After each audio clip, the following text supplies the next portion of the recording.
Ayan, maligayang araw sa lahat. Magandang umaga po. And muli, samahan nyo kami na magpuri sa ating Panginoon. Hallelujah. And before we start, alam ko ang lahat ihanda na magpuri sa ating Lord. Hayaan po ninyo, nabasahin ko. Sabi sa 2 Corinthians chapter 4, verses 8 and 9. We are hard-pressed on every side, but not crushed.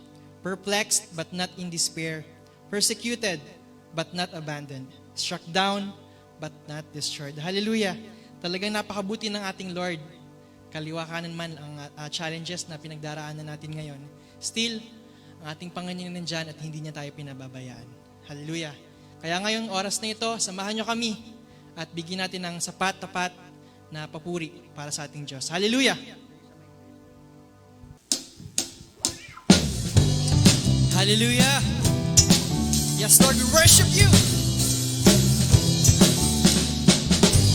Trading my sorrows, and I'm trading my shame, and I'm laying them down for the joy of the Lord.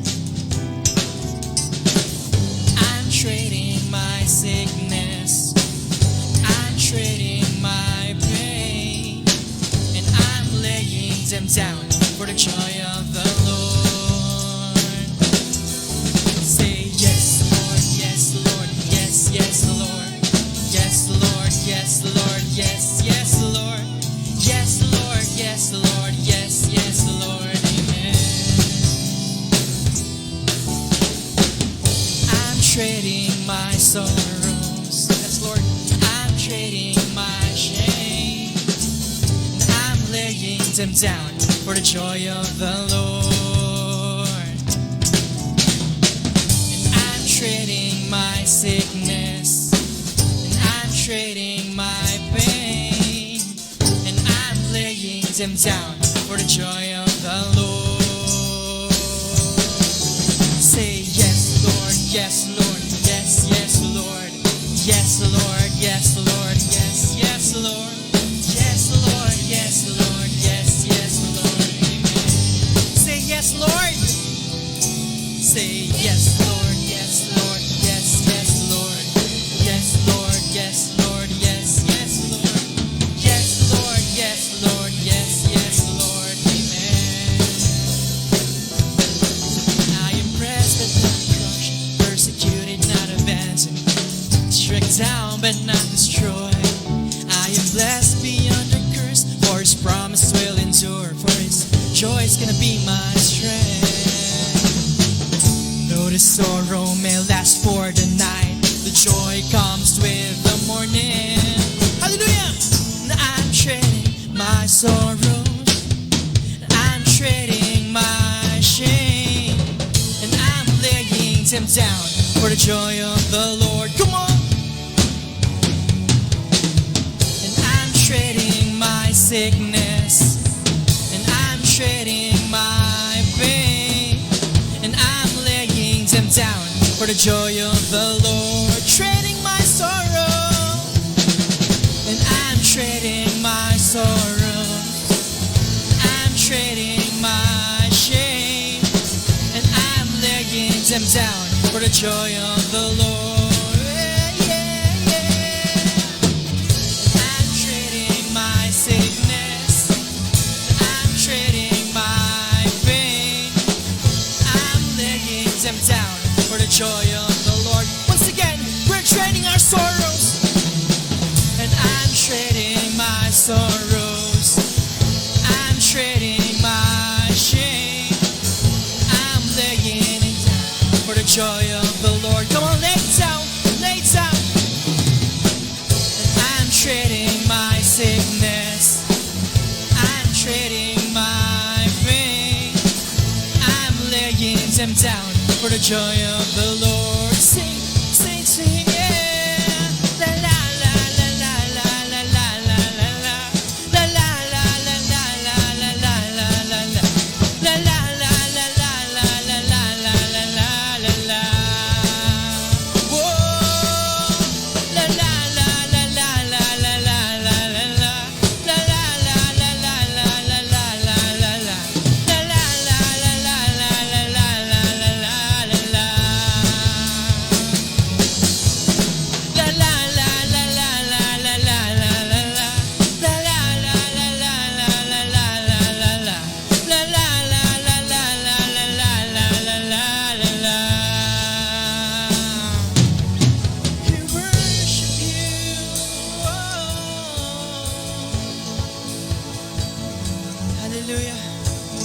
Jesus, Lord.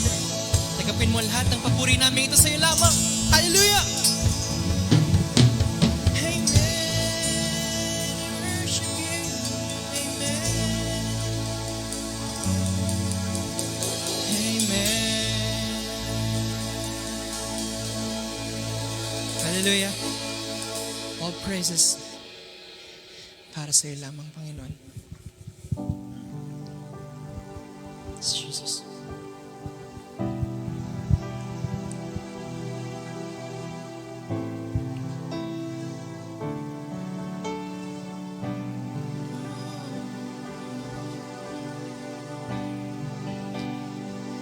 Purihin natin ang Panginoon. Hallelujah. It's Jesus.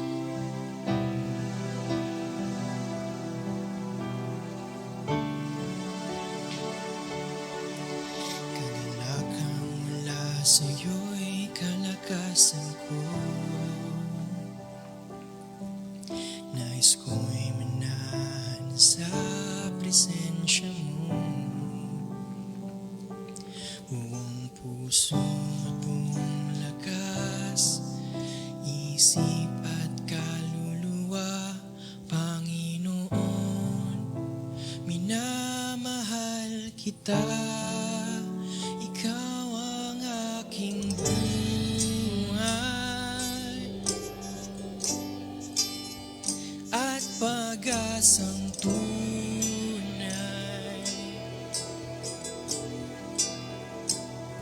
Sa bisig mo, Panginoon, ako ay hihimlay.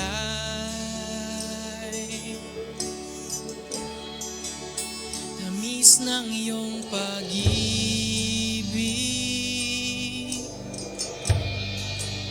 nadarama ay langit.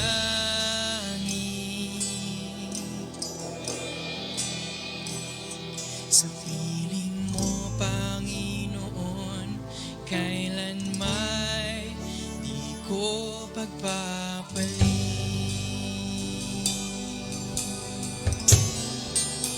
Hallelujah. Kagalakang mula sa'yo'y kalakasan ko. Nais ko'y manahan sa presensya mo. Puso at buong lakas, isip at kaluluwa, Panginoon, minamahal kita. Ikaw ang aking buhay at pag-asang tunay.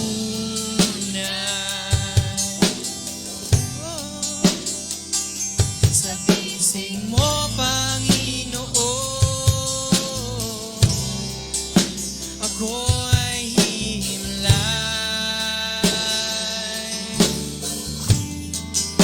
Tamis ng iyong pag-ibig, nadarama ay langit.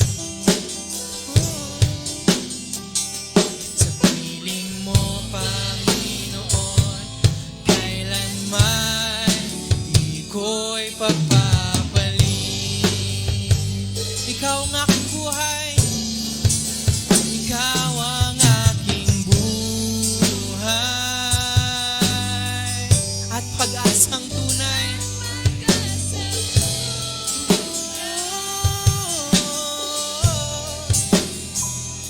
Sa bisig mo, Panginoon, ako ay hihimlay.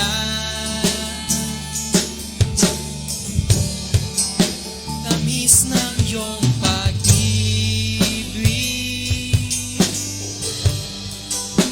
nadarama ay langit. Sa piling mo, Panginoon, kailanman di ko'y pagpapalit. Oh, ito lahat, ikaw ang aking buhay,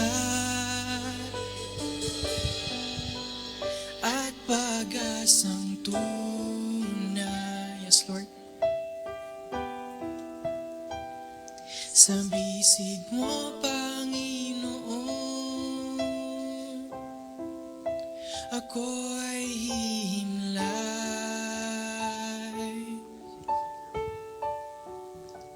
Tamis ng iyong pag-ibig,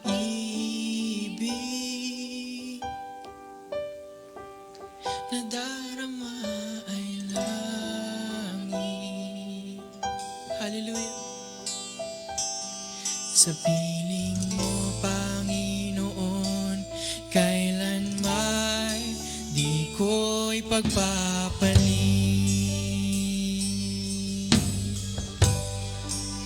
Ikaw ang aking buhay. Come on, church. Oh, at pag-asang tunay. Awitan mo siya, kapatid. Sa bisig mo, Panginoon, ako ay hihimlay. Tamis ng iyong pag-ibig. Come on. Nadarama ay langit. Hallelujah. Sa piling mo, Panginoon, kailanman ko'y pagpapalit. Hallelujah! Ikaw ang aking buhay at pag-asang tunay. Hallelujah! Sa bisig mo, Panginoon, ako ay hihimlay. Yes, Lord. Tamis ng iyong pag-ibig,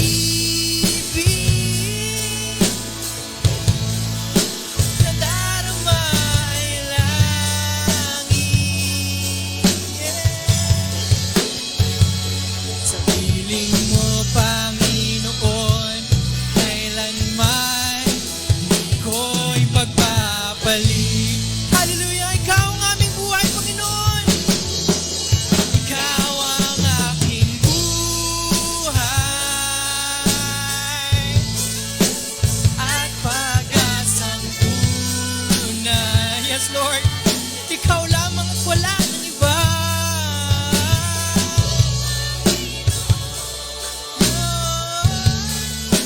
Ako ay hihimlay. Tamis, tamis, tamis ng iyong pag-ibig, nadarama ay langit. Yes, Lord. Sa piling mo, Panginoon, kailanman di ko'y pagpapalit. Ikaw ang aking buhay at pag-asang tunay. Sa bisig mo, Panginoon, ako ay hihimlay.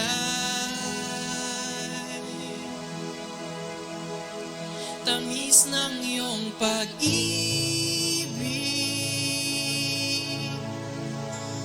nadarama ay langit. Sa piling mo, Panginoon, kailanman di ko'y pagpapalit.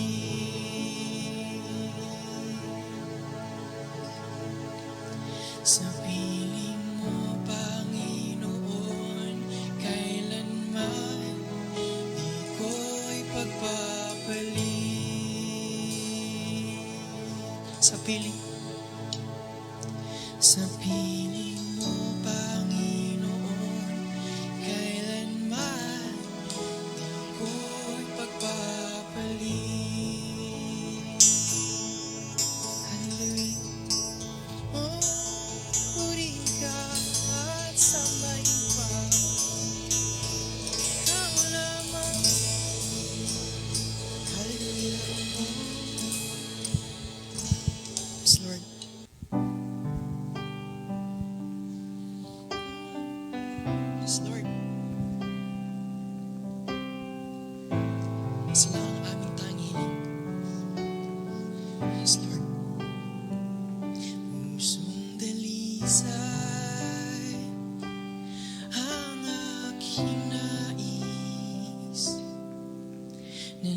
Likhain, O Diyos, para sa aking pusong dalisay ang aking nais. Likhain, O Diyos, para sa akin isang pusong tapat na sa'yo'y nagmamahal, isang pusong sa'yo'y walang alinlangan, isang pusong tinitibok na ika'y parangalan. Handog ko'y pagpupuri sa'yo lamang, Jesus.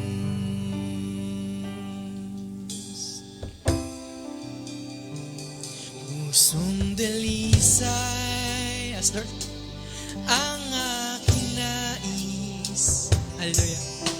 Nalikhain, O Diyos, para sa aking pusong dalisay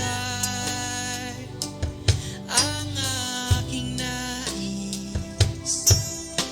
Nalikhain, O Diyos, para sa akin isang pusong tapat na sa'yo'y nagmamahal, isang pusong sa'yo'y walang alinlangan, isang pusong tinitibok na ika'y parangalan. Handog ko'y pagpupuri sa'yo lamang, Jesus. Minsan pawitin natin.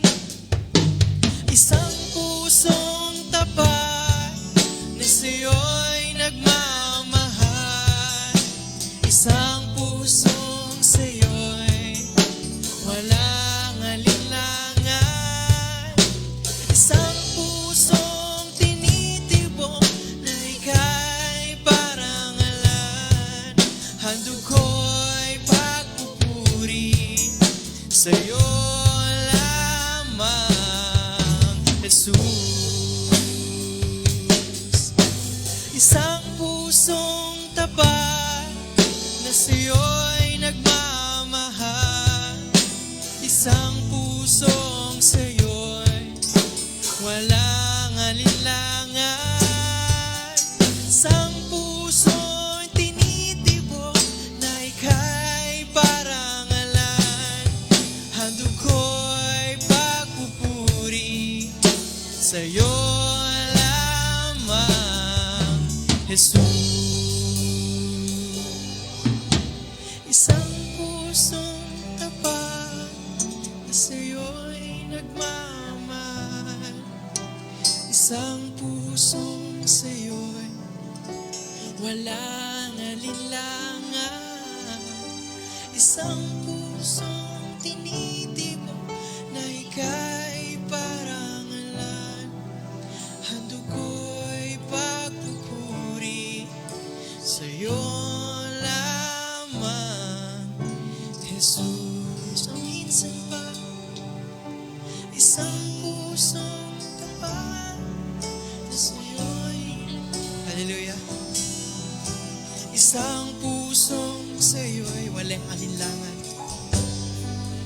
Awitan mo siya, kapatid. Isang pusong tinitibok na ika'y parangalan. Handog ko'y pagpupuri sa'yo lamang, Jesus. Isang pusong tapat, hallelujah, come on, sa'yo'y nagmamahal. With a heartful voice we sing to you, O Lord.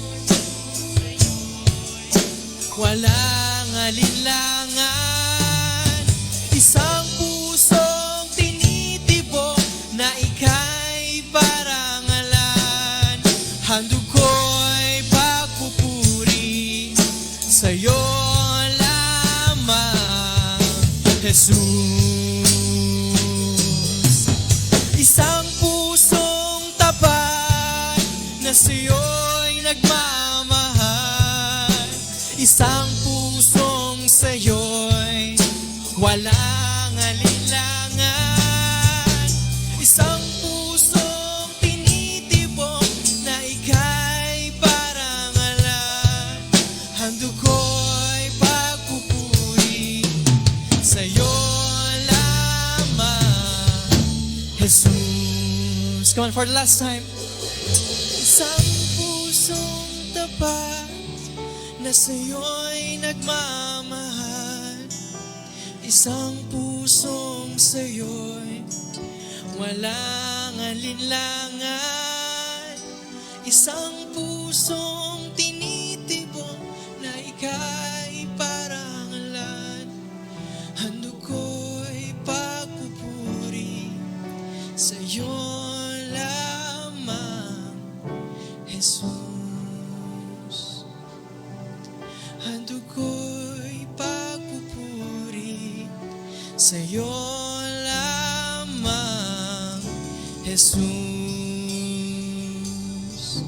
Handog ko'y pagpupuri sa'yo lamang, Jesus.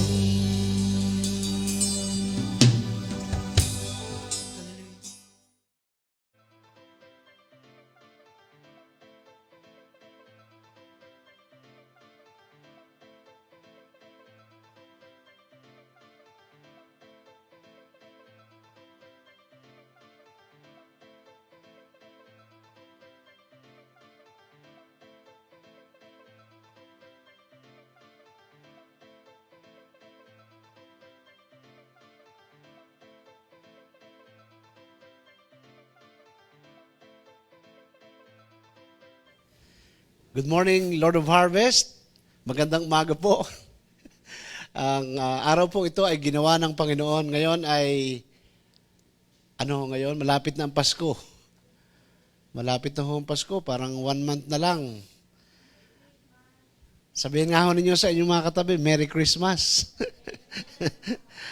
Parang hindi ho maramdaman ang Pasko sa tindi ho ng mga pinagdaanan natin. Ganun pa man, salamat po sa Diyos, tayo po'y buhay, tayo malakas, tayo ay meron pong pagkakataon na tayo po'y makasamba. Salamat po sa umagang ito. Welcome po sa Lord of Harvest live stream mula po dito sa lungsod ng Batangas. Ito po ay isang Assembly of God Church at ang nais po natin ay mabigyan ng parangal ang ating Panginoon, maka-fellowship ang lahat. Welcome po sa inyo na mga nasa screen, wherever you are, mga kapatid. Ngayon pong umaga pag-uusapan natin ang salita ng Diyos. Kita po nyo sa ating screen. Tama? Nasa screen na kaya? Bane? Ayun. John chapter 4, verses 1 to 29. Marahil ito po inyong nabasa na. But before proceeding with our sermon today, ay nais po nating bigyan ng pagkilala, pasalamatan ang Diyos na talaga namang ang mga kabataan ito'y buwis-buhay din ho. Ang pag-prepare ng kailan pong worship, si Kuya Clarence, si Kuya Claude, si Kuya Tyron, si Kuya Jim, Brian, si Rhea Jane, si Rhea Lynn, at si Regina. Kasama doon ang ating pong mga technical staff, si Giancarlo, si Vanessa, si Tunet, at si Naangge, at marami pang iba na mga kasama po natin dito. Kung wala po ang mga real disciples na ito, mga kapatid, hindi po matutuloy ang atin pong live stream. Kaya naman, salamat po sa Diyos sa buhay nila. Pwede kaya palakpakan natin sila. Ang Diyos sa buhay po nila. Napaka-importante po ng presence ng mga kabataang ito. At welcome po, mga kapatid. Do you know that you can be a part in sharing the Word of God by way of sharing your FB Live, ang atin pong YouTube account, na ngayon ay napakarami na pong nagla-like, nagsishare. Please participate. Atin pong pagtulong-tulungan ito pong ating live stream na atin pong ipakilala sa maraming tao. So, ayun po. Share the Word of God through subscribing and liking and commenting and hit the notification bell. So, yun po mga kapatid. Siguro po bago po tayo magtuloy-tuloy, I was led by the Lord habang ako'y nadudo sa baba kanina. As we worship, ito pong isang pusong tapat. Nilid po ako ng Lord na ipanalangin muna po natin ang atin pong mga sarili. Kasama doon po yung ating bayan. At alam po ninyo, ngayon po, hindi ho nagsasalita o hindi nga lamang umiimik ang karamihan. Marami po sa atin ay inaatake ng kaaway. We are being attacked by the enemy through sicknesses, diseases, infirmities. Lahat po ng atake, kasama doon ho ang pera, ang atin po mga bulsa. Ang iba po sa inyo ay matindi ang depression, matindi po ang anxiety, pagkatakot. Kagabi ako inatake ng kaaway at talagang ako ay I was praying to the Lord and declaring war against the works of the enemy. Ang kaaway ay desididong patayin ka. Desididong tanggalin ka sa presensya ng Panginoon. Desidido siya na ikaw ay mapahamak. Naunawaan po natin. So, atin po ipanalangin. Alam nyo gaho mga kapatid, o trivia lamang, alam naman po natin, ito pong mga bagyo na dumaan sa ating PQRSTU, ito ho ay matitindi ang damages na ginawa sa atin in just a matter of, wala pa hong 2 buwan, I think 1 buwan lamang yata, Pipito, Quinta, Rolly, Sioni, Tonyo, Ulysses. Ano pa? Meron pa hong darating. Pero ito hong mga bagyong ito ay pangalan lamang sa pangalan ni Jesus. Bagaman nakakasakit, nakakasira ng bubong, inililipad ang bubong, sinisira ang bahay natin, tumutulo ang atin pong mga kisame, yung iba ay wala na talagang mapuntahan, winawaldas ito ang atin pong mga ari-arian, ang ating mga pananim, ang ating pinagkakakitaan, pero hindi ito pwedeng managumpay sa atin. Magpapatuloy tayo ng paglilingkod sa Panginoon. Can I hear amen? Shall we pray, mga kapatid, bago po tayo magpatuloy? Panginoon, amin itinatalaga ang napakahalagang oras na ito sa iyo. Narito kami, ang Lord of Harvest, Batangas AG Church. Kami po ay lumalapit sa iyo, nagpapakumbaba. Kinikilala namin ikaw bilang aming Panginoon at tagapagligtas. Wala nang iba kaming kikilalanin kundi ikaw lamang ang Mesiyas na darating Panginoon. Salamat po at kami po ay binibigyan ng pagkakataon na kami po ay makasamba, makapaglingkod, makatawag sa iyo. Sa umaga pong ito, ramdam mo, Panginoon, ang pintig ng aming pong puso. Ang iba sa amin ay marahan ang pintig, yung iba ay mabilis ang tibok, Panginoon. Ramdam mo ang amin pong anxieties, ang depression, ang fear, Lord, yung worries namin, O God. We are being scared by the enemy. Father God, we declare your covering against the works of the enemy. We declare your blood against these wiles of the devil. Hayaan po ninyo, Panginoong, patuloy na ideklara po namin ang kapangyarihan mo laban sa anumang atake ng dyablo sa aming, lalo na sa aming mga pinagkakakitaan, sa aming mga tahanan, sa mga miyembro ng aming mga pamilya. Lord, sa lahat po ng amin pong mga whatever we have, O God. Lord, sa aming community, sa aming city, sa aming bansa, at maging sa buong daigdig. Father God, we just pray, Lord, embrace us with your love. With your arms, O God, maramdaman po namin ang tunay, Panginoong, pagmamahal mo. Salamat po. At amin pong idinideklara sa oras na ito, Panginoon, ang kagalingan mula sa iyong trono, patungo, Panginoon, sa aming lahat na nakakaranas ng sakit karamdaman. Marami po sa amin ang nanonood ngayon na mayroong mga pain na iniinda. Whether ito is spiritual, whether ito is emotional, Lord, whether ito is psychosomatic, O God, Lord, we pray na ikaw, Panginoon, ang patuloy na magbigay ng healing sa amin. Ganon din po, Panginoon, sa aming bayan. Kami po ay binisita nitong mapagsamantalang mga bagyo, Panginoon. Marami ang nasaktan. In fact, narito pa kami sa pandemic. Yun nga pong pagputok ng bulkan ay iniinda pa ng napakaraming tao. Lord, hayaan mo po na ang mga sakunang ito ay maging daan para higit kaming lumapit sa iyo, Panginoon. Gamitin mo po ang bawat isa sa amin para higit ka naming maipakilala sa lahat.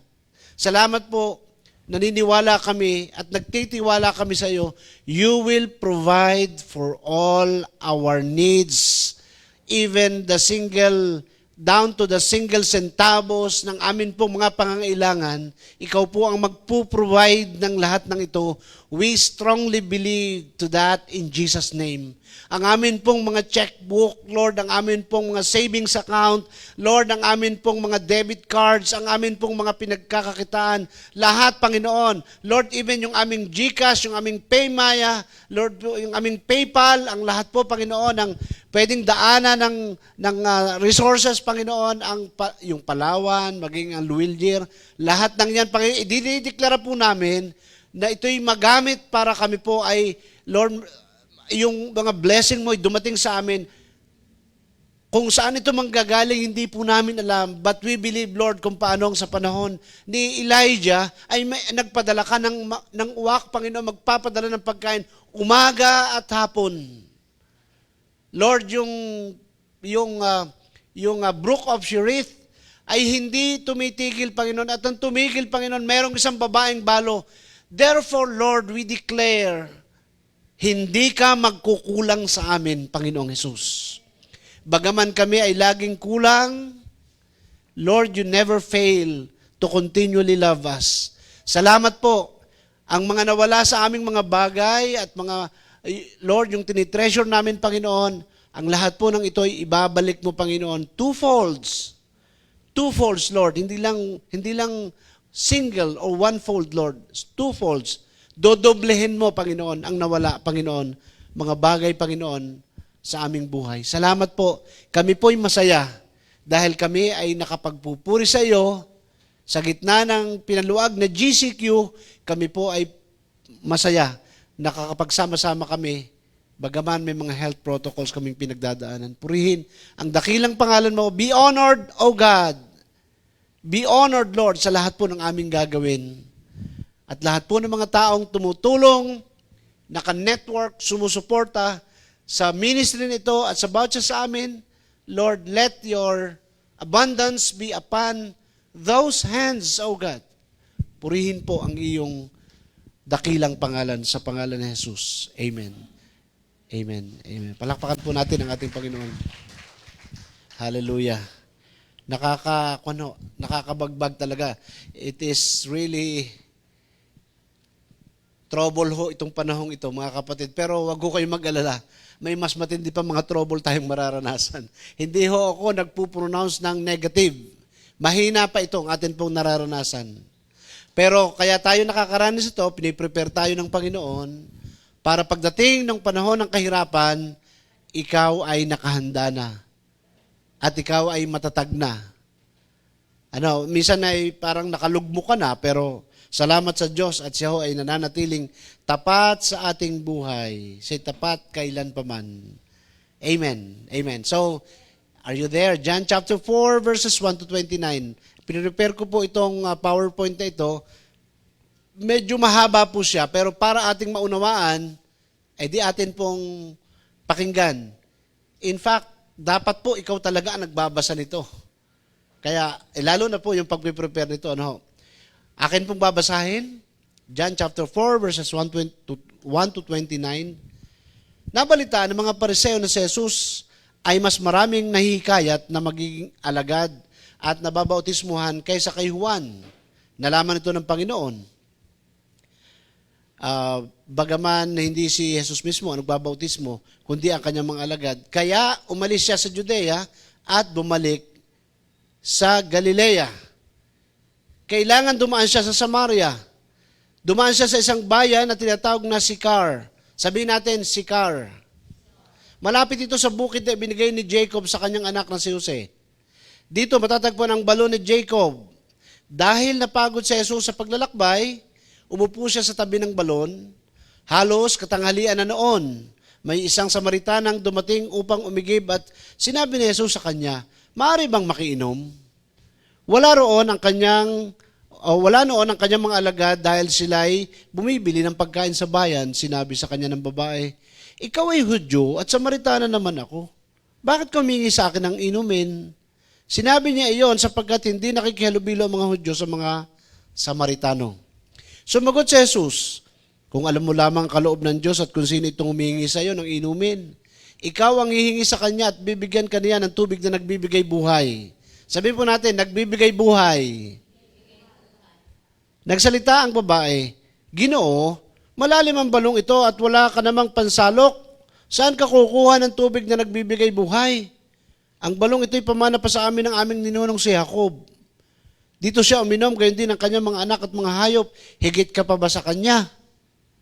Sumagot si Jesus, "Ang bawat umiinom ng tubig na ito'y muling mauuhaw. Ngunit ang sino mang uminom sa tubig na ibibigay ko sa kanya ay hindi na muling mauuhaw kailanman. Ang tubig na ibibigay ko ay magiging batis sa loob niya at patuloy na bubukal at magbibigay sa kanya ng buhay na walang hanggan." Sinabi ng babae, "Ginoo, bigyan po rin niyo ako ng tubig na yaan upang hindi na ako mauhaw, ni pumarito pa upang sumalok muli. Umuwi ka at isama mo rito ang iyong asawa." Wika ni Jesus. "Wala akong asawa," sagot ng babae.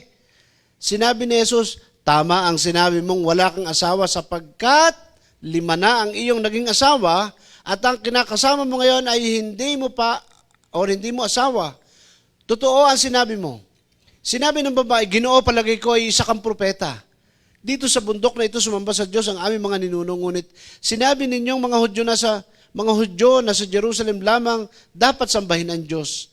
Sinabi naman ni Jesus, "Maniwala ka sa akin, darating ang panahon na sasambahin ninyo ang Ama, hindi na sa bundok na ito o sa Jerusalem. Hindi ninyo kilala ang inyong sinasamba. Ngunit kilala namin ang aming sinasamba sapagkat ang kaligtasan ay nagmumula sa mga Hudyo. Subalit, dumarating na ang panahon at ngayon na nga na ang tunay na sumasamba sa Ama ay sasamba sa Kanya sa Espiritu at sa katotohanan sapagkat ganyan ang uri ng pagsambang ninanais ng Ama. Ang Diyos ay Espiritu at ang sumasamba sa Kanya ay dapat siyang sambahin sa Espiritu at sa katotohanan." Sinabi ng babae, "Nalalaman ko pong darating ang Mesiyas, ang tinatawag na Kristo. Pagdating niya, siya ang magpapahayag sa amin ng lahat ng bagay." Verse 26, "Ako, ang kausap mo ngayon, ang iyong tinutukoy," sabi ni Jesus. Dumating ang kanyang mga alagad ng sandaling iyon at nagtaka sila nang makita nilang nakikipag-usap si Jesus sa isang Samaritana. Ngunit isa man sa kanila ay walang nagtanong sa babae, "Ano ang kailangan ninyo?" Wala ring nagtanong kay Jesus, "Bakit nyo kinakausap?" Bakit nyo siya kinakausap? 28, "Iniwan ng babae ang kanyang banga, bumalik sa bayan at sinabi sa mga taga roon, 'Hali kayo, tignan ninyo ang taong nagsabi sa akin ng lahat ng ginawa ko. Siya na kaya ang Kristo?'" Purihin po ang salita ng Diyos sa umagang ito. Medyo mahaba po ang istorya nito. In fact, hindi pa ho ito tapos. Hanggang verse 42, the whole chapter ay patungkol dito po sa the woman at the well. Itong babae na naroroon sa kuloong o kaya ay sa, anong tawag sa inyo sa kuloong? Balon. Yung babae sa balon. O ito po yung the Samaritan woman. Kung atin pong mapapansin, nitong mga nakaraang linggo, in fact, mahigit na ho 1 buwan nating pinag-uusapan, ang atin pong topic ay isa lamang, the personal encounter with Jesus. Wala na hong iba tayong pinag-uusapan. Ano po ang layunin natin? Na ang bawat isa sa atin ay magkaroon ng totoong karanasan na atin pong makaniig, makita ng mukhaan, maramdaman po natin ang presensya ng Panginoon. Kaya naman, nitong mga nakaraang linggo, ano yung pinag-usapan natin? Yung unang linggo, si Jairus, yung leader of the synagogue, temple keeper, leader of the temple. Yung ikalawang babae naman ay yung desperate woman, the woman who had an issue of blood for 12 years. Ito naman ikatlo ay yung adulteress, yung babaeng nahuli sa pangangalon niya. Ikaapat ay yung the sinner, ito ho yung prostitute woman. Ikalima ho ay ang paralitiko.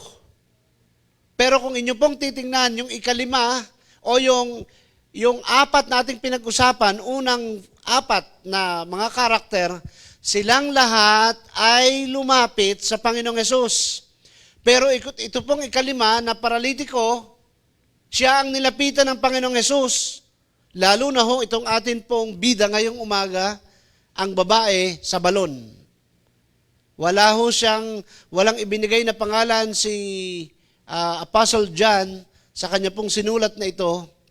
Pero sa personal encounter ng babaeng ito, mukhang ako ho ay nagkaroon din ng pagbabagong isip at pagbabagong puso.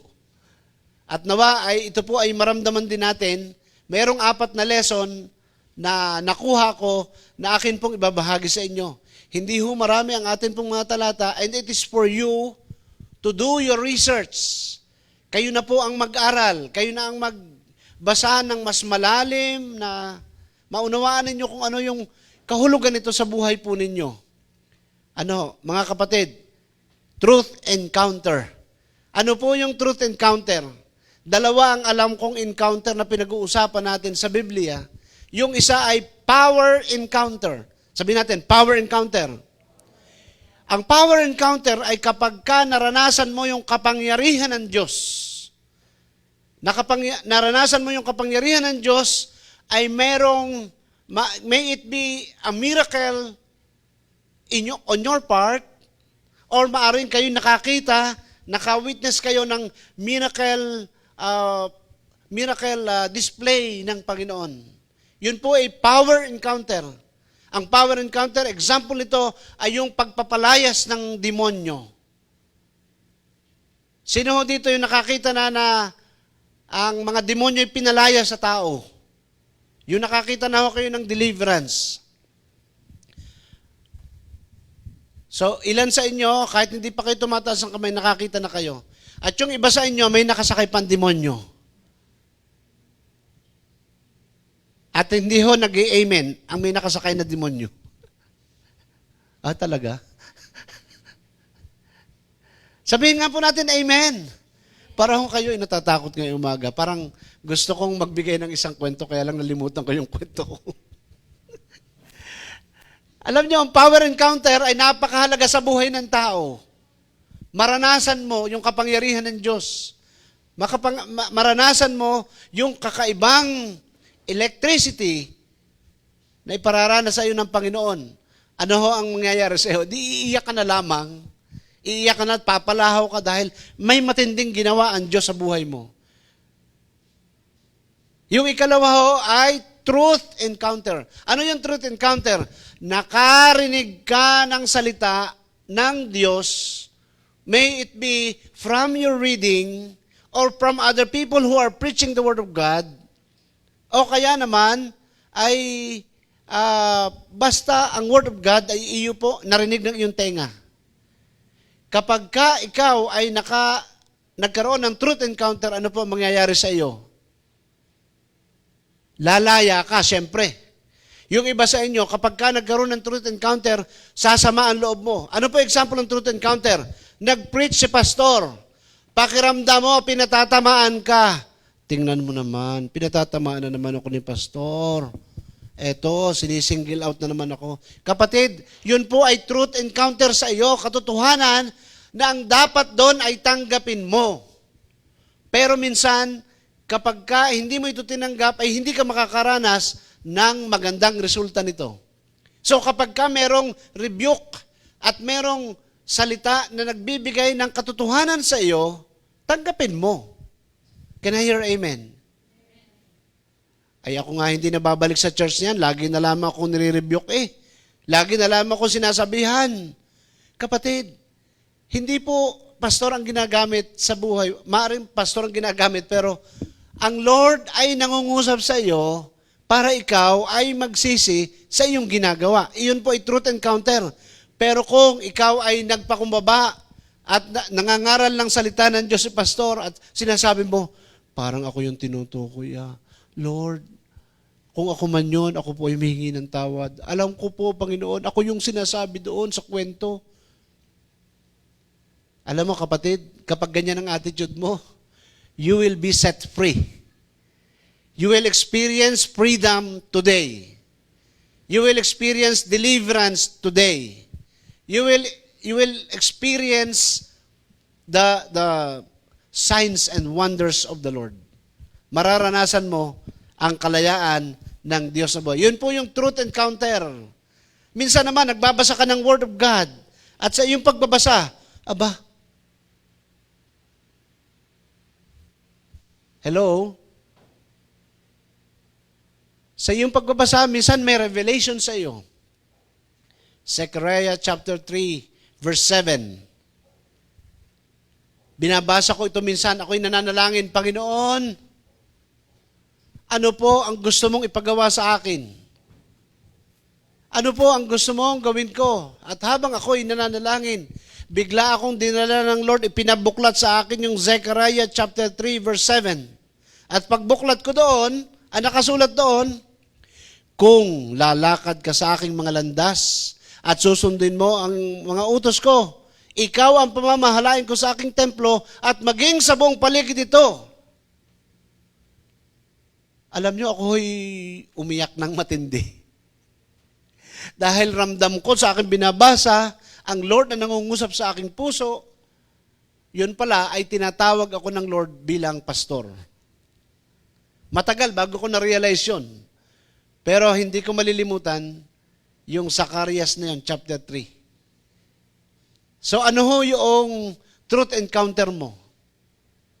Minsan ako ay nagbabasa, hindi pa ho ako mananampalataya, hindi pa ako talaga naboborn again, pero ako ay nagbabasa na ng Bible dahil may nagba-Bible study sa amin. Kasama doon ang aking mga tatay at inay.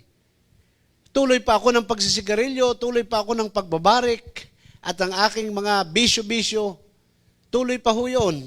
Hanggang sa pagbabasa ko ng Bible, ay nabasa ko yung 1 Corinthians 3:16.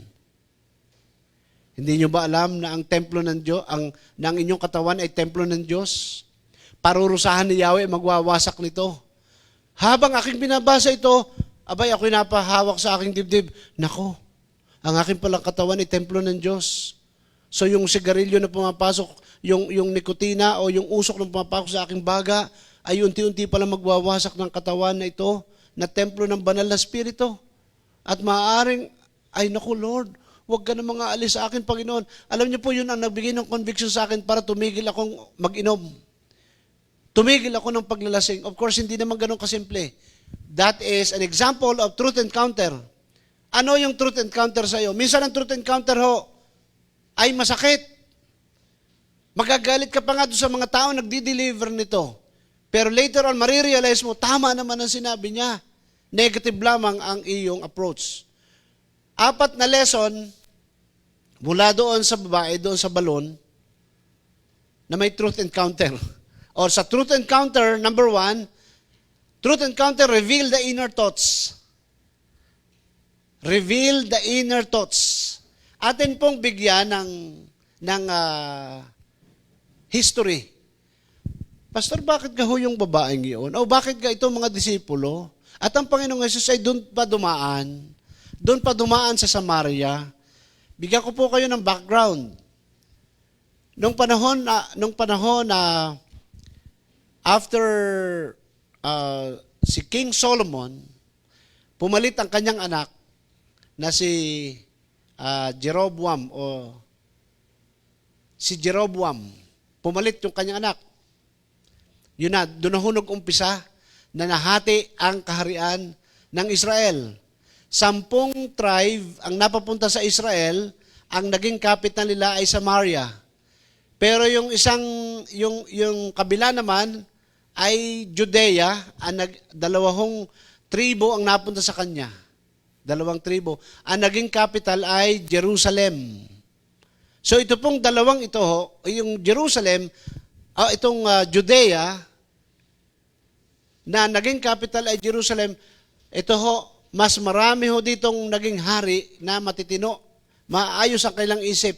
Pero ito hong kabila na Samaria, ay mga evil ang karamihan sa mga naging hari. At dito nga sa lugar na ito, ipinadala ang mga propeta na katulad ni Elias, ni Eliseo, at kung sino-sino pa.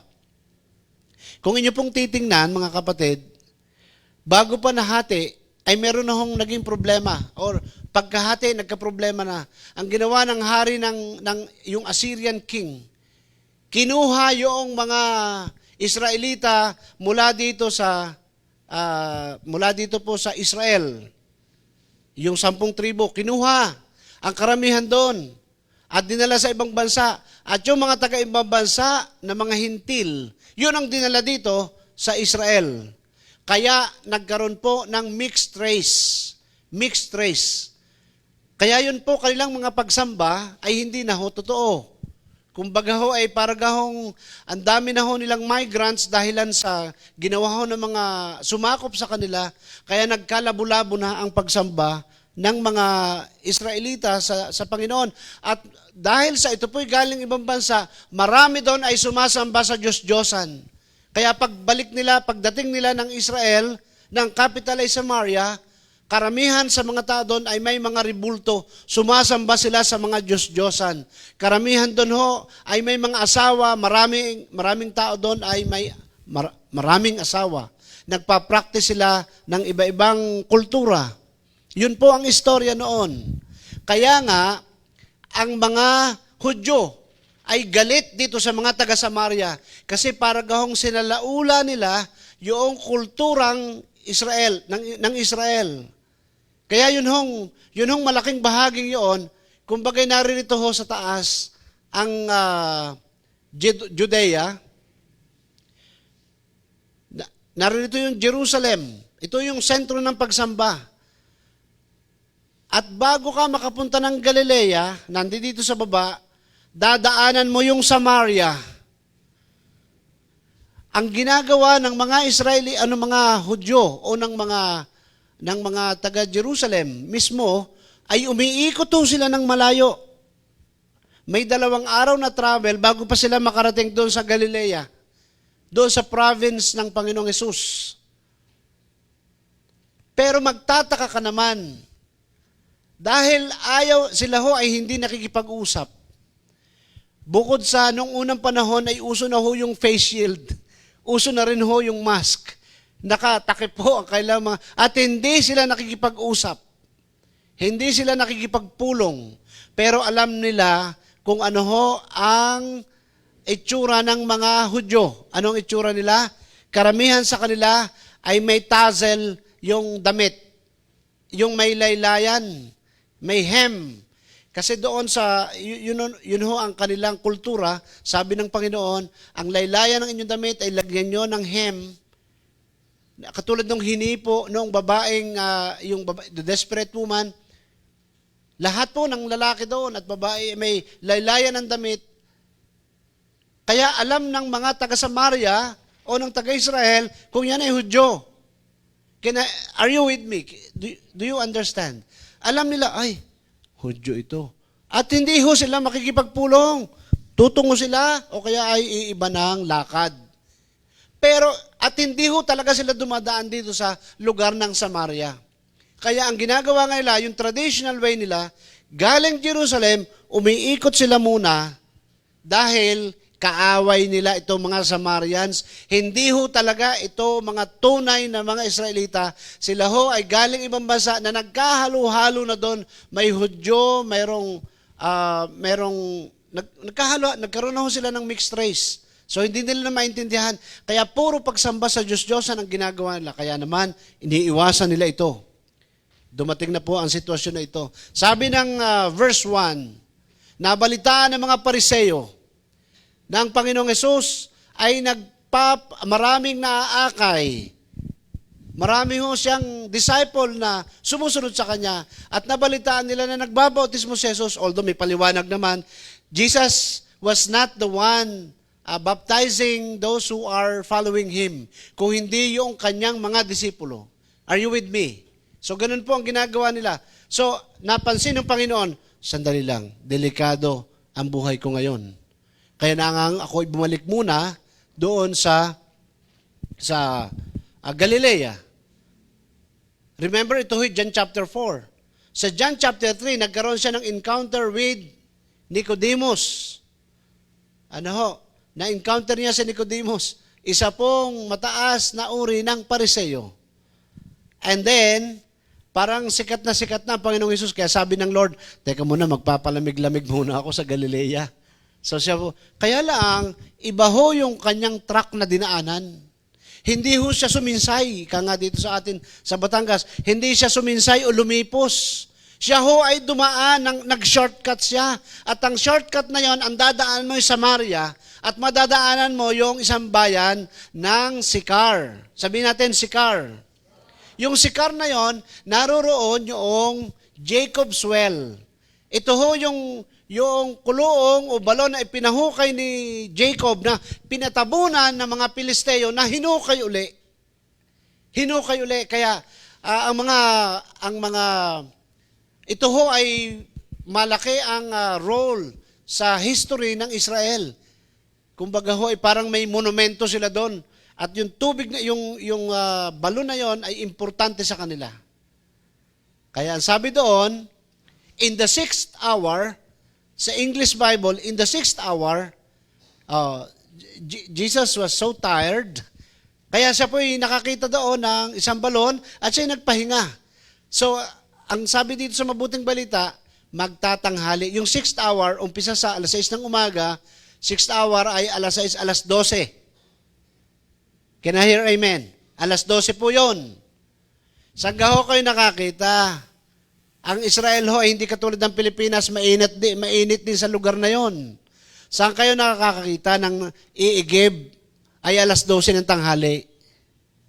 Ang pag-igib ho talaga ay umaga kung saan ay malamig. Kaya ang mga tao doon ay nakapila at sila'y umiigib. Umaga. At yun naman iba naman ay sa hapon naman iigib. Nakukuha po ninyo, mga kapatid. Bakit itong babaeng ito ay alas 12 umiigib? Yun. Tama. Para walang tao at walang traffic. Walang umiigib na iba. Pero meron pang mas malalim na dahilan doon. Walang chismosa dahil nasa church ang chismosa. So, biro lang po yun. Wala hong chismosa dahil pinagchichismisan kaya siya. Isipin po ninyo, 5 na ang kanya naging asawa at yung 6 na kanyang boyfriend. Siyempre, hindi niya asawa. Ano pong ibig sabihin? So, sa Pastor, asawa naman po yun, di ba? Asawa. Marahil ikinasal sila. Dahil hindi naman sinabi, nakakalimang boyfriend ka na. Hindi naman palipat-lipat yun. Kundi sila ho ay pagkakasal, hindi sila nagiging compatible, divorce na. Pag nakakita ng iba, remember, this is Samaria. At sa Samaria, ay normal ho ang pag-aasawa ng marami. Dahil hindi naman talaga legitimate na mga Israelite ang naroroon. Marahil ay half-half. Halo-halo na ang kailang dugo. Kaya 5 na ang kanya naging asawa. At kapag ikaw, ayun nga hong nakakatatlong asawa, ay sino kaya ang nadating niyan? Ayan si Isabel. Ay, si Isabel, yung 3 ang naging asawa, no? Kilalang-kilala yan sa barangay. Ay, yun, nasa nagayang kanyang unang asawa. Ay, naku, diyon ng ibang bahay na. So, kilalang-kilala at pinagchichismisan din siya. Ay sabi niya siguro sa sarili niya, ano magagawa ko? Nag-fall ako. Umibig. Ay, kahirap nun. Marahil iniiwanan siya ng mga boys. Isipin niyo, 5. Pastor, hindi kaya ho siya yung prostitute? Hindi po ito yung prostitute. Siya po ay isang ordinaryong babae which parang nagkaroon lamang siya ng multiple relationship. Yun namang multiple hong yun, in fairness, ay one at a time. Pastor, hindi naman po ako sabay-sabay na mag-boyfriend eh. Isa-isa lamang. Ay, isa-isa nga, nakakasampu ka na eh. Ilang taong ka na? 16 po. What? So, anong pinagkaiba natin dito sa babaeng ito? Eh, siyempre, pastor, maganda naman kasi ako eh. O kaya, gwapo kaya ako, pastor. Kaya ako'y habulin. Alam niyo po, mga kapatid, ito po ang katotohanan. When you had the truth encounter, your inner thoughts will be revealed. Your inner thoughts. Alam gahunin nyo na bakit ang Panginoong Hesus ay napadaan doon? Hindi ho siya napadaan doon. Talagang sinadya niyang dumaan doon. Can I hear amen? Pwede naman siyang mga 2 days, 2 araw na travel, ang layo kaya noon. Pero ang ginawa niya, diniretso niya. Bakit? Intended para kausapin niya yung Samaritan woman. Can I hear amen? Palakpakan mo nga ang Panginoon ngayong umaga. Kapatid, baka akala mo, ang Lord, alam na alam ang inner thoughts, yung laman ng puso mo. At siya yung mag-unveil, siya yung mag-unfold, mag-uncover, siya yung maglalantad ng lahat ng iyong mga ginagawa. Marahil sinasabi natin, ano sabi ng Lord? Ang sabi ng Lord sa Hebrews chapter 4 verse 13. Walang makapagtatago sa Diyos. Ang lahat ng bagay ay hayag at lantad sa kanyang paningin. Tingnan mo nga yung katabi mo. Kahit pa mag-cover ka, kahit ka pa mag-cover ng shield, at ikay magtakip ng mask, kita ka ng Lord. Alam ng Lord kung ano yung laman ng isip at ng puso mo. Ay bakit ho itong Samaritana ang pinili? Samantalang ang dami naman tao doon. Sabihin mo nga sa iyong katabi, maalam ka pa sa Lord. Ay yun ang gusto niya eh. Ang gusto niya talaga ay mag-display ng kanyang kapangyarihan, ng truth encounter sa babaeng yon, para ngayon ay marinig natin ang buhay ng babaeng yon at maaaring ikaw din ay ganyan ang kalagayan. Marahil ay meron dito sa atin na ikaw ay nagkaroon na ng multiple relationships. Multiple relationships at a very young age or kahit na at the middle age. Ang dami po mong nakarelasyon na walang nakakaalam nito. Akala nila maayos na maayos ang buhay mo. Pero sa totoo lang, ang iyong relationships ay nandoon. Nandoon virtual, nasa internet, doon kami kausap. Sa Facebook, doon kami kausap. Sobra naman pa kayong harsh, pastor. Pinatatamaan niyo ako. Hindi kita pinatatamaan. Tinutumbok talaga kita. Marahil po, ang Lord ang nangungusap niya, ang kapatid sa iyo. Ang gusto ng Lord ay ma-reveal yung laman ng isip at ng puso mo. Remember, bigla kong nalimutan, 1 Corinthians 3:29. Kung ako ay hindi nagkakamali, no eye has seen, no ear has heard, what God has prepared, or no mind has conceived. Wala pang nakakakita sa magandang inihanda ng Diyos. Wala pang nakakarinig. Wala pang nakakaalam. Wala pang nakakaisip. Dahil may magandang plano ang Diyos sa buhay mo.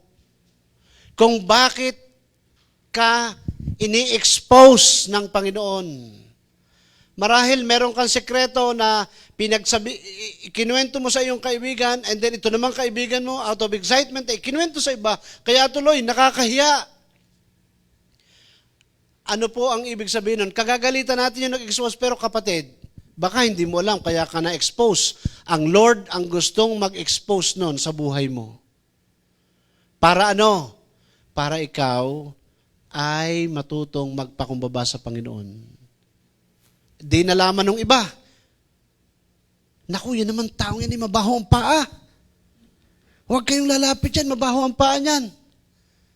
Ay, ikaw naman, mabaho man ang hininga mo. Huwag ka rin lalapit yan. Yung iba, mabaho ang anumang part ng katawan.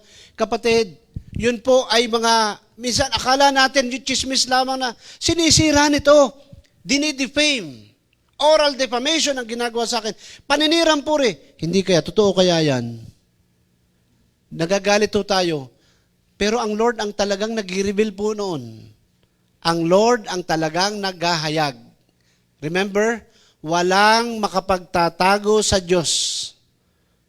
Ang Lord, pwede sanang dumaan, umikot, pero anong ginawa niya? Dumiretso siya doon sa Sychar, sa Jacob's Well. Bakit ho? Alam niya na ang pag-igib ng babaeng iyon ay 12:00 ng tanghali, pagtugtog ng kampana. Hello?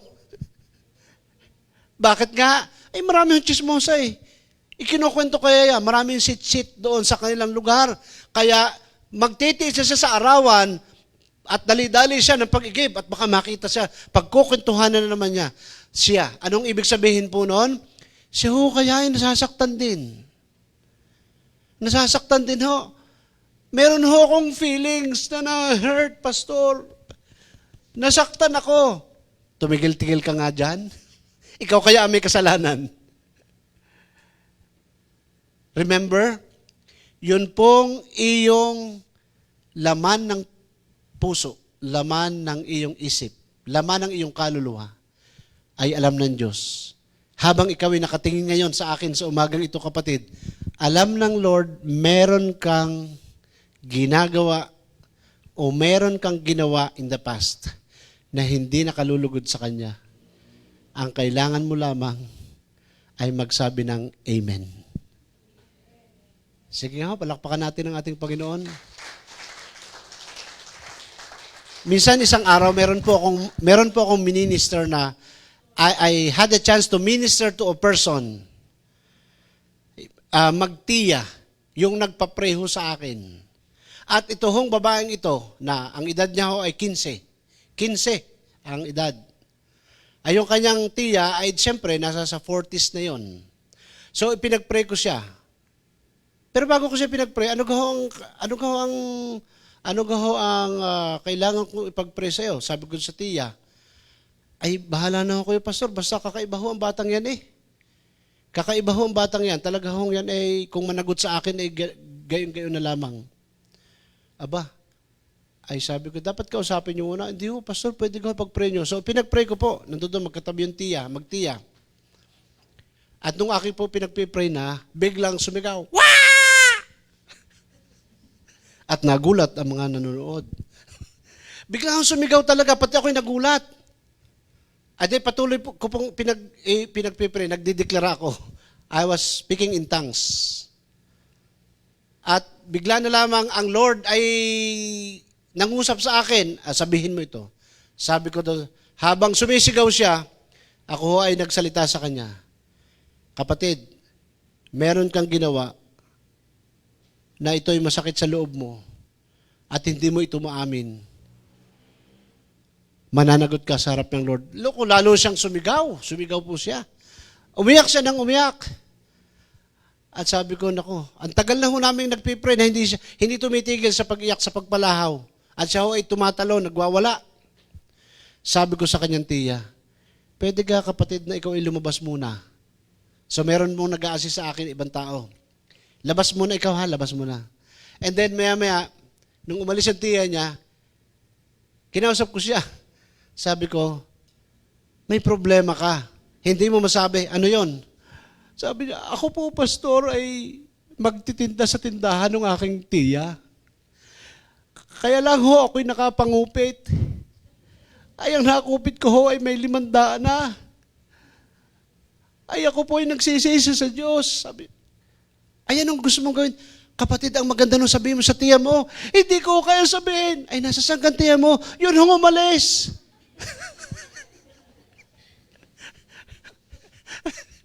Ay, paano nga sabihin? Ay, yung palang umalis yun ang pinagnanakawan. Ano ho? Ay, so, kinausap ko. And then, maya-maya ay, Oh, ayun, nagpatawaran sila. And then, siyempre, ang Lord ang bida.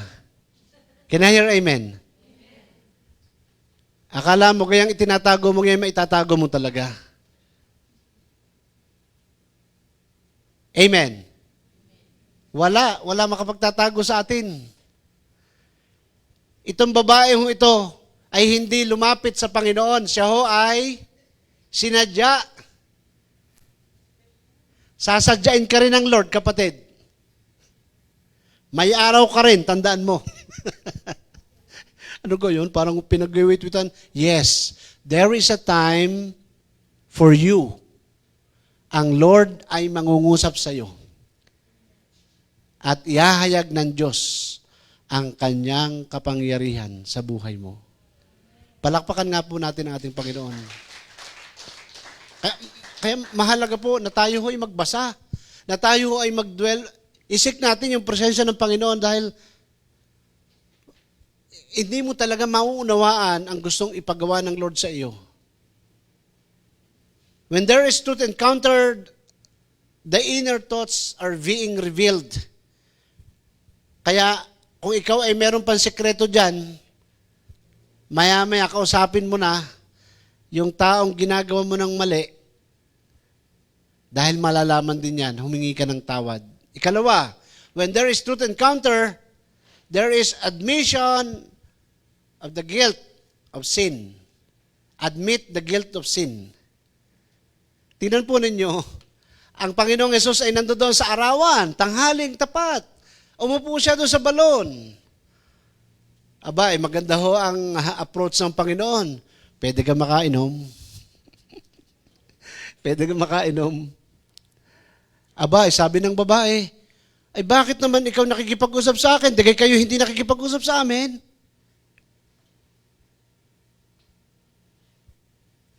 Sabi ng Panginoon, ay kung alam mo lamang ang aking hinihingi, ay baka ikaw ang humingi sa akin.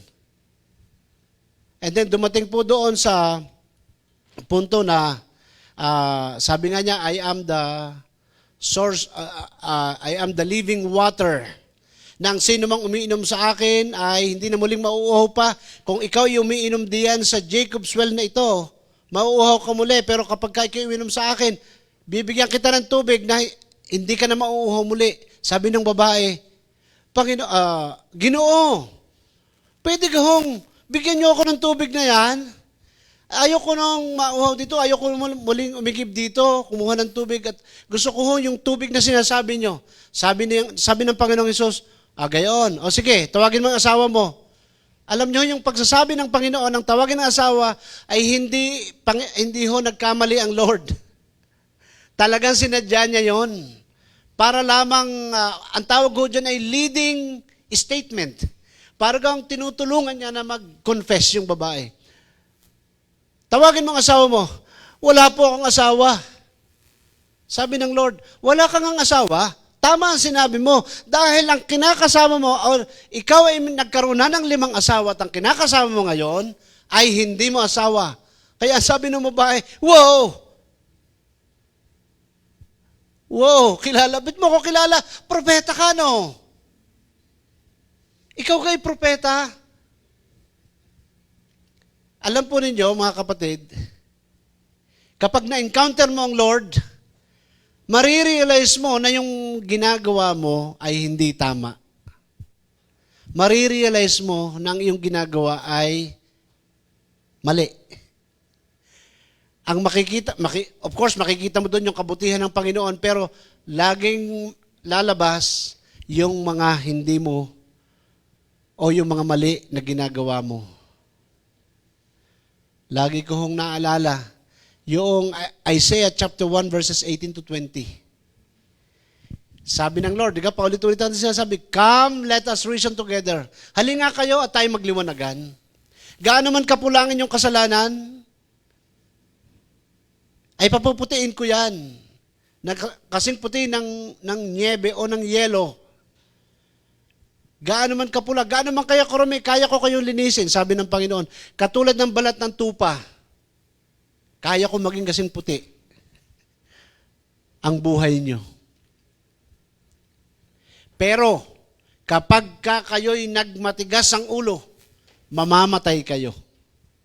Meron pong pero. Sa verse 20. Kapag ikaw ay nagmatigas, alam ho ninyo, sa bawat mga Word of God na atin pong naririnig o nababasa, laging mababasa mo, makikita mo doon, parang may dating nyo sa akin na parang ako yung sinasabihan nun. Pagka ikaw ay nakarinig o na-discern mo na merong pinapahayag ng Lord sa iyo, kaagad sabihin mo, Lord, ako po yun, patawad po. Pero hindi mo po pwedeng sabihin, hindi ako yan ha, baka itong katabi ko.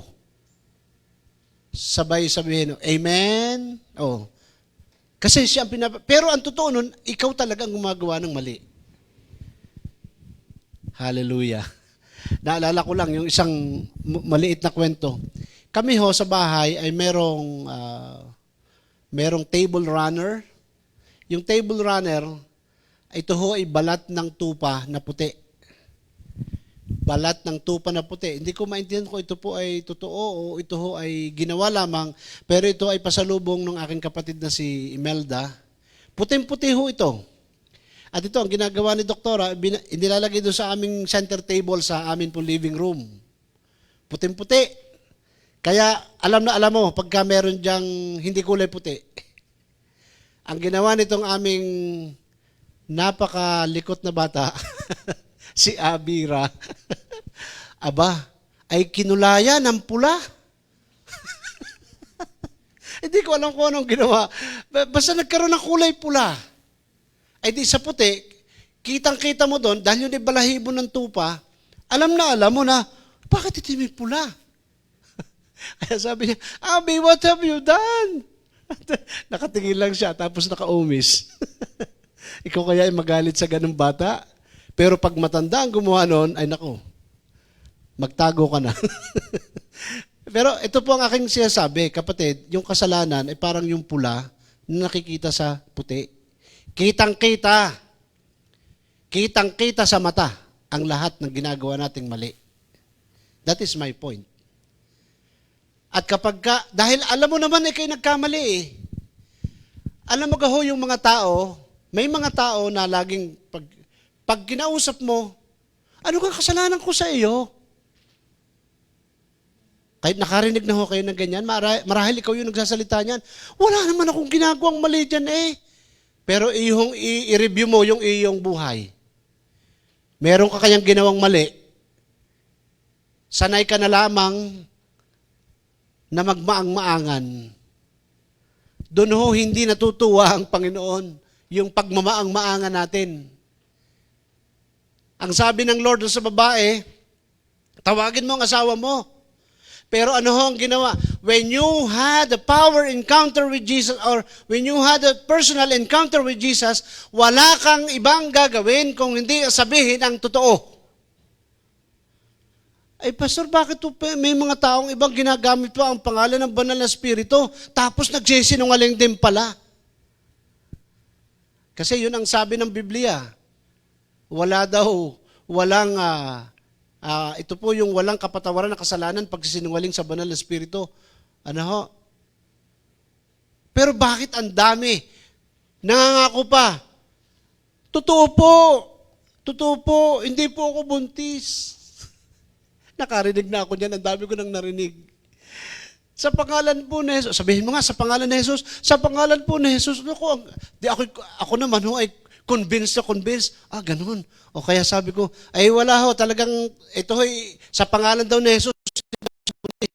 O, tapos maya buntis pala. Wow, sabi ko, bakit ako'y naloko? Madali kaya hong mandaya, madali hong manloko, pero ito po ang totoo. When you had a personal encounter with Jesus, hindi ka makapagtatago ng iyong kasalanan. Can I hear amen? So anong dapat natin gawin? Opo, 5 na nga po ang aking naging asawa. At meron pa po akong kinakasamang isa. Sorry na po, Panginoon, sorry na. Sorry na. Meron ako nababasa ngayon, yung humihingi ng tawad na nakakaloko. Sorry na. Ito yung sa mga lingwahe ng mga kabataan. Sornabes. Bakit hindi natin sabihin talaga yung patawad, ako humihingi ng tawad sa iyo, buong puso ako humihingi ng tawad. Yun po ang gustong makita ng Panginoon. Hindi naman, in fact, ang ginawa ho ng babaeng ito, ay talaga namang, kumbaga wala namang pakialam yung iba eh. Napansin ninyo, bumalik ang mga disipulo. Bakit nga pala nagpunta ng bayan ng mga disipulo? Kasi bibili ho sila ng pagkain doon sa Alphamart. Para, layo kaya ng binilan. Ang tagal ng usap ng Panginoon na layo ng binilan. Paano kaya bibili yung mga tao kung hindi sila nakikipag-usap sa mga Samaritano? O di, nakamask. Pabili nga ho noon. Ganon ang usapan nila. Pero nagkakabilihan din naman.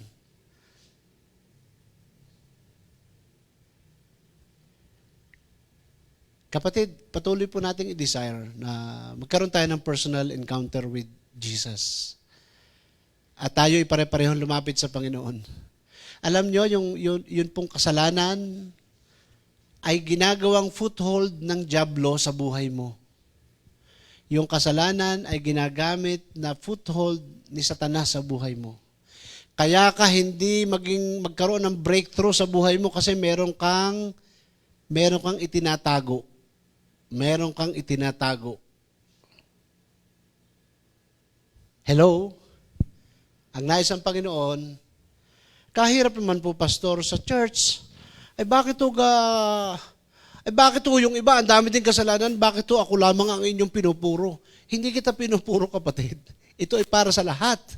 At marahil kung bakit ka nasasaktan, ay dahilan sa ito'y katotohanan, so anong maganda mong gawin? Tanggapin mo yung katotohanan, at ito po, ay humingi ka ng tawad sa Panginoon. Can I hear amen? Dahil ang sabi ng Proverbs, yun hong nag-aayami ng kasalanan ay hindi napapabuti kung hindi siya napapasama. Huwag nating itatakpan or atin pong isusugarcoat ang isang mali. Anong ibig sabihin ng sugarcoat? Yung ang pagagandahin mo, tapos yun pala kasinungalingan din. Huwag natin gagawa ng ganon. Minsan, para mapagtakpan mo yung iyong mga kasalanan, anong ginagawa mo? Inuunahan mo na kaagad ng peace offering. Nireregalohan mo na agad, uy, thank you. Salamat naman sa yung binigay nito. Ano gang meron? Wala, basta, love kita kasi. Pero ang totoo, may ginawa siyang kasalanan. Hello? Bakit hindi mo?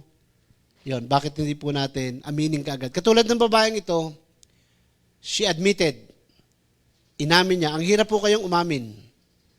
Lalo na at itong isang mapanghusga na Hudyo. Akala niya lahat ng Hudyo mapanghusga, except Jesus. Ikatlo po, change the attitude. When you had this truth encounter, yun pong attitude natin ay mababago. Mababago. Ito po, balikan po natin yung usapan nila ng Panginoong Hesus. Pwede kang makahingi ng tubig. Pwede kang makiinom. Ang sabi ng babae, bakit naman ikaw sa akin hihingi ng tubig? Alam mo nyo, habang sila nag-uusap, hindi na ho normal ang conversation niya. Nung bandang huli, ang tawag na niya ay Ginoo. Mapapansin po ninyo, normal ang conversation. Balikan po natin ito. Balikan po natin. Verse 4. Verse 5. Yan. Maaari bang makiinom? Wala noon, verse 7 po ito, maaari bang makiinom? Wala noon ang kanyang mga alagad dahil sila'y bumibili ng pagkain sa bayan. Verse 9, sinabi sa kanya ng babae, ikaw ay Hudyo at ako naman, at Samaritano naman ako. Bakit ka humingi sa akin ng tubig? Ang ginamit niya dito ay, ikaw, ka. Ibig sabihin, ang kausap mo ay ka-level mo. Ba't ka hingi ng tubig sa akin? Ano ka, bali? Parang, ito yung usapan natin sa panahon ito. Huyo ka dyan. Di ka galit kayo sa amin. Ang yabang pa nga nyo eh. Parang ganun siya eh. Level. Magka-level lang sila. Pero pagdating dito,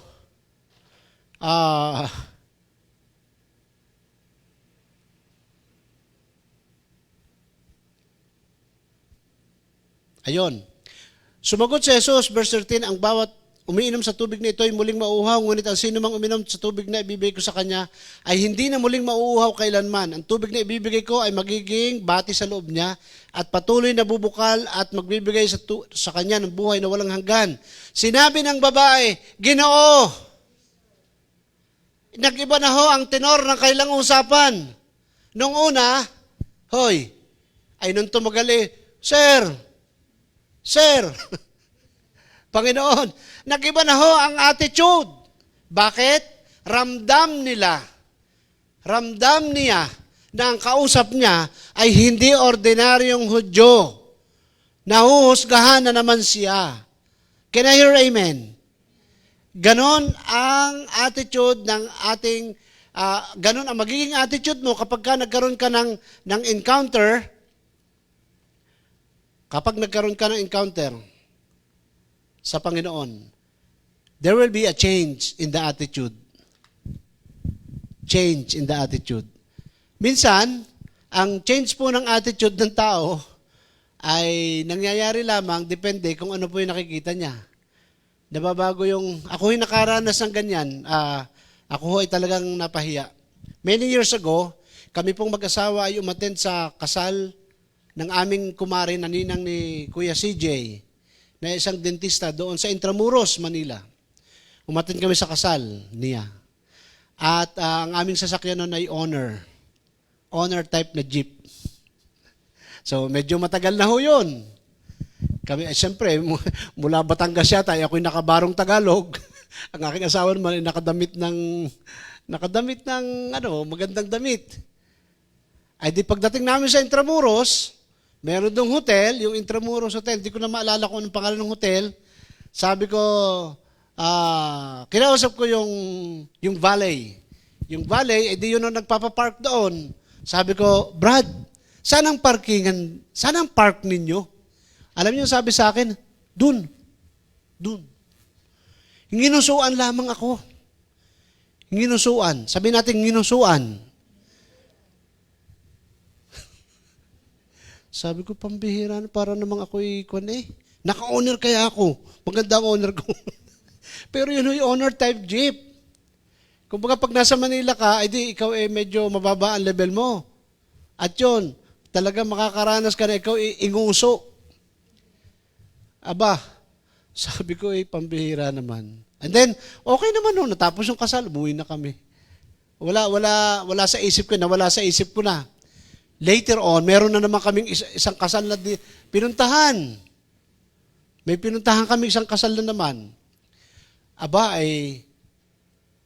hindi ko alam kung same hotel yun, pero ang dala ko na ho ay kotse na. Yung TPN 296 na Toyota, yung GLI namin na silver. Di siyempre, nakabarong Tagalog ulit kami. Tagalog ulit ako, magandang bihis ang aking asawa, nakakotse na kami. Tinanong ko ulit yung valet, Brad, saan ang parking nyo? Sir, doon. Hindi na ho. Sabi ko, pambihira, dapat pala kotse na noon ang daladala namin. So ano ang ginawa ko? Binigyan ko siya ng tip. Yung nagnguso, wala siyang tip. Dahil wala din akong pera Pero mga kapatid, minsan ho ang attitude natin ay nababago dahil kung sino ho yung kaharap mo. Pero iba yung pagka mayaman ang kaharap mo, ay di ikaw parang ayos na ayos ka. At ikigalang na galang ka. Talagang alam nyo ho, ay ang natutunan ko nung araw pa pagka tinanong mo, saan kayong munisipyo dito? Doon ang munisipyo. Pero ngayon ho, iba na, tinuturuan ng kaayusan. Saan po ang daan dito papunta sa munisipyo? Sir, doon po ang munisipyo. Ganun na. Medyo maganda. Nababago ho yung attitude ng tao kapag depende kung mayaman ang kaharap niya o mahirap. Pero ito po ang tandaan natin. Kapag ang Panginoong Hesus ang iyong nakaharap, ang attitude mo ay mababago. Mababago. Dahil pag hindi na bago yan, ewan ko sa iyo.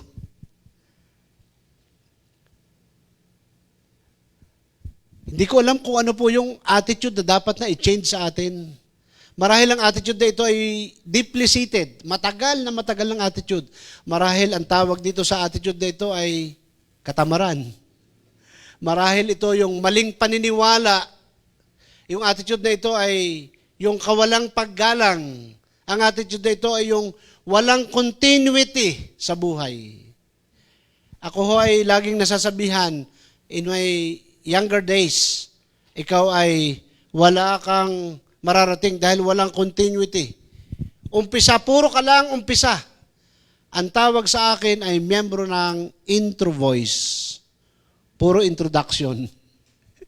Kaya pag ako'y tumutugtog, puro introduction ang alam ko. Hindi ko kinakanta ng buo. So, marahil ganun din. Pero natutunan ko po, in my later years, kinakailangan pala kung ano yung inumpisahan mo, ay gagawin mo. Can I hear amen? Ano yung plano mo? Gawin mo ang plano mo. Tuparin mo yung plano mo.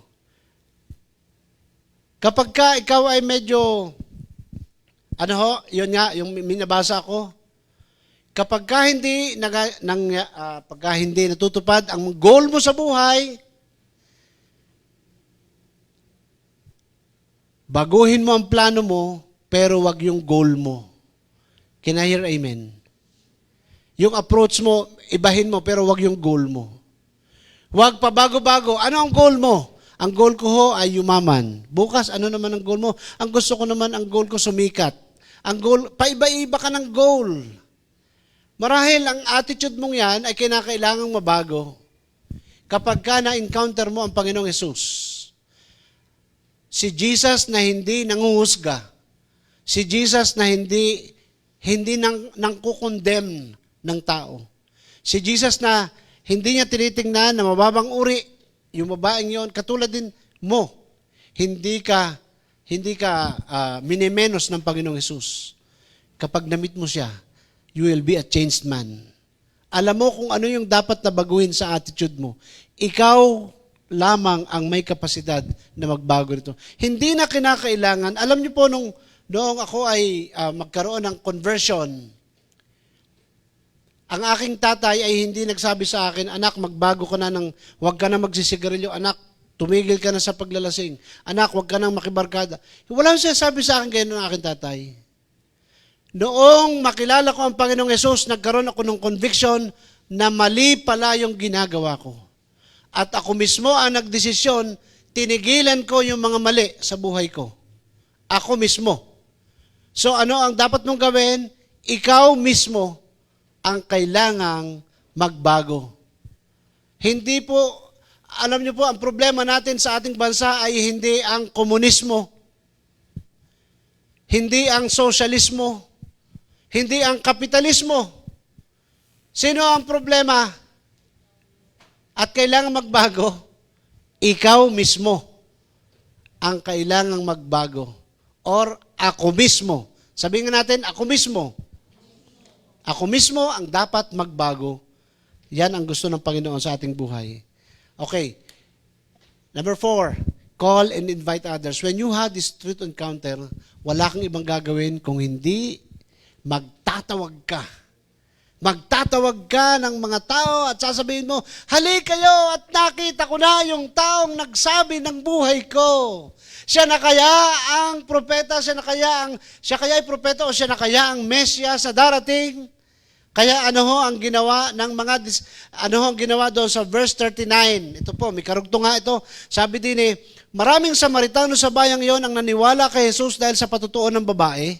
Sinabi niya sa akin ang lahat ng aking ginawa. Kaya't pumunta sila kay Jesus at nakiusap na tumigil muna siya roon at tumigil nga siya roon sa loob ng 2 araw. At marami pang sumasampalataya nang mapakinggan siya. Pagkatapos sinabi nila sa babae, naniniwala kami ngayon, hindi na dahil sa sinabi mo, kundi dahil sa narinig namin siya. Alam na namin siya ang tagapagligtas ng sangkatauhan. Pwede ho nating palakpakan ng ating Panginoon. Pwede ho nating palakpakan ng ating Panginoong Hesus. Hallelujah. Maraming mga Samaritano ang nakakilala sa Panginoong Hesus sa panahong iyon. Marami po. Bakit ho? Kasi merong isang babae na nagtawag. Merong isang babaeng malakas ang loob. Merong isang babaeng masama ang pamumuhay. Pero nagkaroon ng encounter sa Panginoong Hesus. Ano ang ginawa niya? Malakas ang loob niya dahil alam niya, narito na ang tagapagligtas. She was convicted. She has this personal conviction. Siya na nga ang tagapagligtas. Kaya ang ginawa niya, ito po ang tanong, may naniniwala kaya doon sa 5 na ang naging asawa at mayroong isang kinakasama? Mayroong kayang maniniwala doon? Aba, ay palagay ko naman kahirap paniwalaan nun. Ay kung sarili mong iniluloko mo, kami pa kaya ang hindi mo lokohin? Hello? Mahirap po Pero kapag ka merong true encounter, hindi ko maintindihan kung ano ho yung nakapag-akay doon sa mga tao. Kapag ikaw ay kapag ikay nabago ang buhay at hindi ka na ngayon maglalasing, anong gagawin mo? Magtatawag ka naman ng ibang maglalasing dahil gusto mong maranasan din nila yung sarap ng feeling kapag ka ikaw ay nalasing sa presensya ng Panginoon. Kakaiba yung joy kapag ka ang Lord ay kasama mo. Amen. Ano ang naranasan mo? Bakit hindi ka pa nag-iimbita hanggang ngayon? Pastor, hindi naman po ako babaeng makasalanan. Ay, hindi ka nga babaeng makasalanan, pero ikaw ay makasalanan.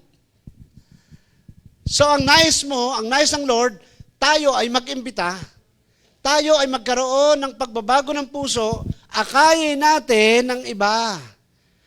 Bumabagyo, umuulan, may makilala ako dyan, kahit na umuulan, tuloy. Tuloy dahil may gawain ng Panginoon. Kahit maputik. Can I hear amen? Hindi natatakot mabasa ng ulan dahil alam nila na ang Panginoon ay nagpo-protect sa kanilang buhay. Amen. Bibigyan natin ng pagkilala. Si Vanessa, si Sister Presi, si Sister Heidi, at si Sister Sally. Palakpakan kaya natin ang Lord sa kanilang mga buhay. Sila hindi tumitigil ng...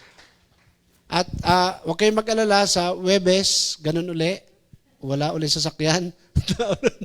Pero mukhang wala dahil meron po tayong kasal. Kasal ni Fitz at saka ni Richelle doon sa Seven Cardinals. So, mga kapatid, lakasan natin ang ating loob. Mag-imbita tayo. Lakasan natin. Huwag kang mahihiya. Mag-akay tayo. Pakita natin kung ano yung ginawa ng Panginoon sa ating mga buhay. Ipakita natin kung ano yung ginawa ng Diyos sa ating buhay. Hallelujah. Ako'y natutuwa sa babaeng ito na bago ang buhay niya. Kung ang babaeng ito ay makasalanan, ang babaeng ito ay nagkaroon ng multiple relationship, ikaw rin ay merong bahagi. You have the right for this transformation. Kaya mo ring magbago. Pastor, ako po ay meron akong kilala na isang mother natin dati, ang kanyang ang ama ng kanyang mga anak, kung di ako nagkakamali, 5 din. 5 or 6 yata. Pero talagang ako ho ay talagang hindi ko maisip kung paano nagagawa nila yung ganun. Pero ito po, pinaliwanag na ng Biblia. Meron talagang mga tao nakakagawa nun. Pero kapag na-encounter mo ang Panginoon, anuman ang kalagayan mo, pwede tayong magbago ng puso. Can I hear amen? At ngayon po ay kumakalimbang na ang kampana, katanghalian na, at tayo po ay iigib na sa balon ng Panginoon. Tumayo po tayong lahat. Tumayo po. Palakpakan naman natin ang ating Lord. Ang personal encounter na ito ay napaka-importante sa buhay natin. Huwag mong hayaan na lumipas ang mga sandali ng buhay mo na hindi mo maranasan ang presensya ng Panginoon. Tayo po ay manalangin. Panginoon, sa oras na ito, kami po ay masaya at kami po ay nagbubunyi. Kami po ay, Lord, we are happy, Lord, to to pronounce your goodness and your victory over our lives. Inaamin po namin, marami po kaming mga hang-ups, marami kaming mga problema sa buhay, hindi po kami nakalulugod sa iyo. Salamat po, katulad ng babae doon sa balon, kami po ay inuunawa mo, kami po ay pinatawad mo, Panginoon.